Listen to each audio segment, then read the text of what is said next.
দেশে শিল্প কারখানা ও ব্যবসার দ্রুত বিকাশ ঘটছে।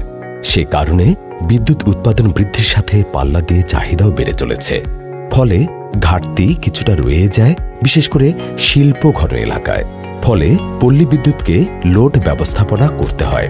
এ কারণে বিকল্প সাশ্রয়ী বিদ্যুৎ পেতে কলকারখানার ছাদের অব্যবহৃত জায়গায় রুফটপ সোলার সিস্টেম স্থাপন দিন দিন জনপ্রিয় হয়ে উঠছে।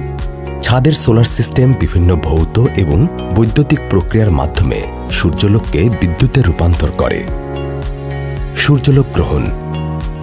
সূর্যালোক গ্রহণ করার জন্য সোলার প্যানেলসমূহ ছাদে স্থাপন করা হয়। সোলার প্যানেল ফটোভোল্টাইক সেল নিয়ে গঠিত। সূর্যালোকের উপস্থিতিতে সেলগুলো বিদ্যুৎ উৎপন্ন করে। ফটোভোল্টাইক প্রভাব এটি এমন এক প্রক্রিয়া যার মাধ্যমে সূর্যের আলো বিদ্যুতে রূপান্তরিত হয়। Direct current generation. Photovoltaic cell দ্বারা উৎপাদিত বিদ্যুৎ ডাইরেক্ট কারেন্ট বা ডিসি বিদ্যুৎ। Inverter operation. সোলার প্যানেল দ্বারা উৎপন্ন ডিসি বিদ্যুৎকে কারখানায় ব্যবহারের জন্য এসি বিদ্যুতে রূপান্তর করা হয় এই ইনভার্টারের মাধ্যমে। Grid tied system. Grid tied system বৈদ্যুতিক গ্রিডের সঙ্গে সংযুক্ত থাকে। অপর্যাপ্ত রোদে সৌরবিদ্যুৎ উৎপাদন কম হয়। তখন এই সিস্টেমে গ্রিড থেকে বিদ্যুৎ সরবরাহকৃত হয়। আবার চাহিদার চেয়ে উৎপাদন বেশি হলে অতিরিক্ত বিদ্যুৎ গ্রিডে ফেরত যায়।